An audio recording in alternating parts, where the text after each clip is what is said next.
Hey everybody, Joe Meulemans, horticulturist and senior landscape designer with Zeeland Nursery. Today I'm going to show you how to fill this hole in my privacy planting over here. So what I'm going to do is I'm going to cut back this hydrangea and dig it and move it out of here.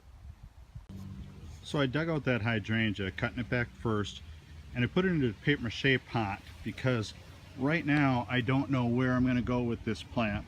And so the paper mache pot, I'll be able to just slip that pot into the ground when I decide on a spot for it. So what I replace that hydrangea with is a Chalet Swiss Stone Pine. This pine, it will give me roughly 8 feet of width and quite tall, about a 30-40 footer. But it's a real pretty pine. It's got a two-tone needle. It's very soft. It's a blue-green needle, and so the color is really beautiful. I have to backfill the root ball yet. As you can see, the burlap is intact. This is a natural biodegradable burlap, and so within a few weeks that burlap will be decomposed, unlike a synthetic burlap. If this was synthetic, I would be taking it off entirely. And so to give you a quick shot what my neighbors Matt and Lori are looking like on their side, or looking at rather on their side.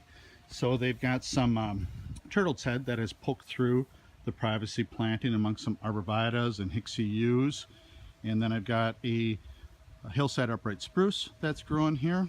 I've got a ground cover of urban grass and a Diablo 9 bark. So great privacy for both of us. We all benefit from it.